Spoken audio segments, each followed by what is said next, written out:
I used to believe abs were only made in the kitchen. For years, I told myself I just had 4-pack genetics. I never trained my abs directly and nothing changed. But a few weeks ago, I started training them just like any other muscle group, and even while lean bulking, they became more visible. For years, I believed that having abs was just a matter of how much body fat you have on your body. If you're lean, you're gonna have abs. If you're not lean, then your abs aren't gonna be there. That is what I believed for years on end. But look at someone like Eddie Hall, former world's strongest man. He's clearly not stage lean. He's well over 12-15% body fat, and yet you can still see his abs. Yes, genetics play a role, but when you train your core brutally hard for years, heavy carries, heavy pulls, heavy bracing, your abdominal muscles are just gonna grow. And bigger muscles show more even at higher body fat.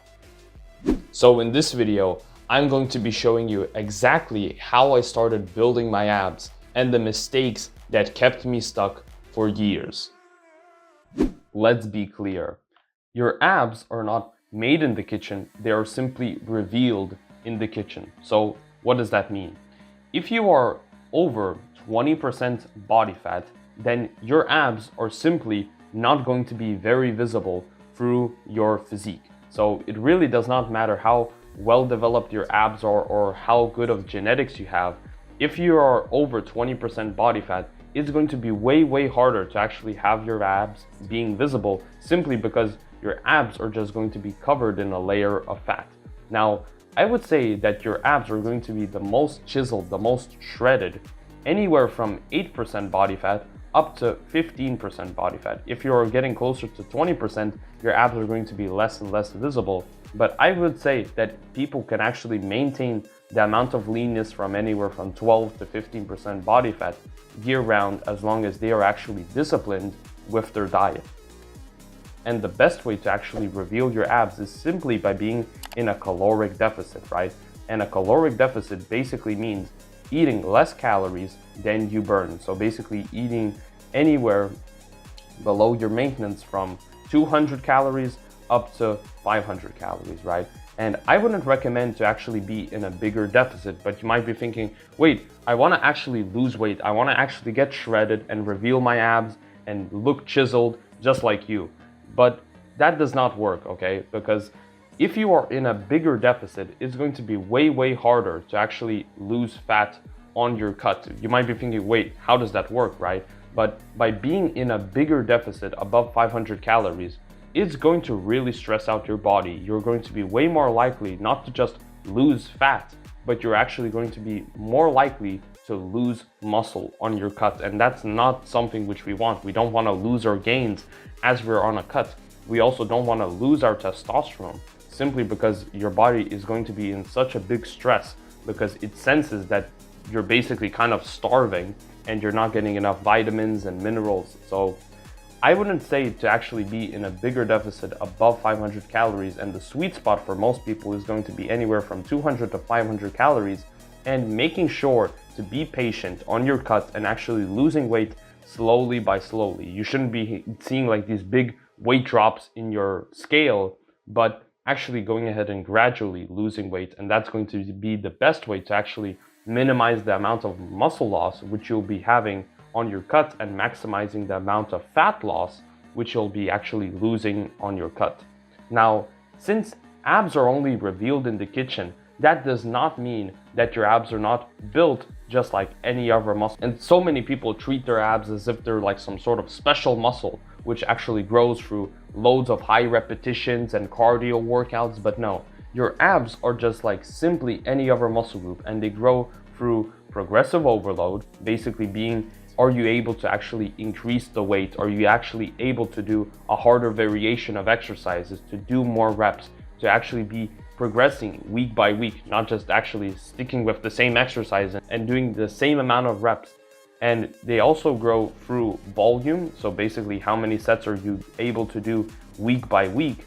And the third thing is intensity. So how close are you getting to failure on your exercises, right? And still there are so many people who do these at home 10 to 15 minute ab workouts from YouTube, which they're basically just like this cardio sort of ab routine, which feels really good. And still there are so many people who are doing these ab routines thinking that they're actually going to build a six-pack, they're gonna actually lose weight and get shredded.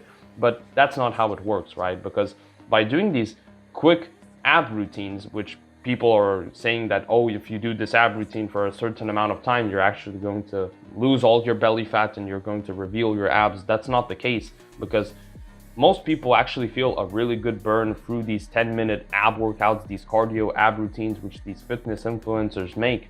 But that really does not mean that you're actually building enough muscle. And the problem with these ab routines is that they don't reinforce intensity. There's no real progressive overload. They don't actually give you harder exercises. You don't necessarily do more reps, and you don't necessarily do more volume.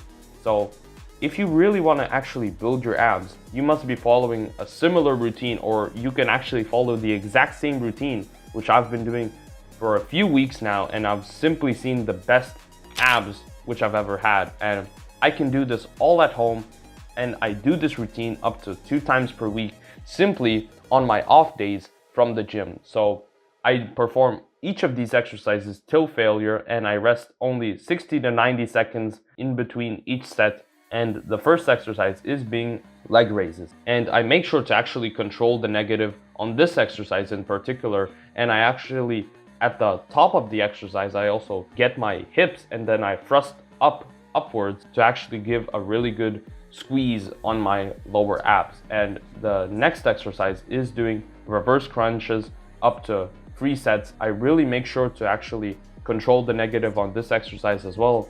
And I make sure to actually keep my back flat when doing this exercise, not to round my back and to get my lower back off the floor. And the final exercise is going to be 2 sets of hollow body holds. And this exercise actually looks way easier than it looks. But trust me, this exercise is relatively harder than any type of plank which you can do.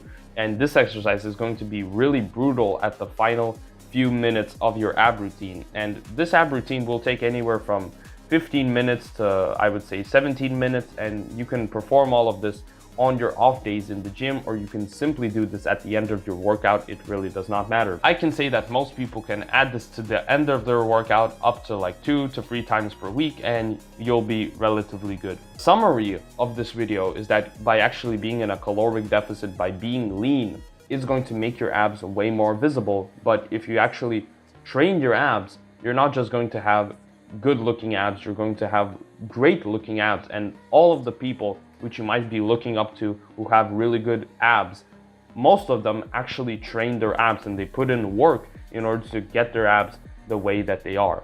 So if you have enjoyed this video, make sure to like and subscribe. And if you have enjoyed this video, I'm sure that you will enjoy some of these videos right up here.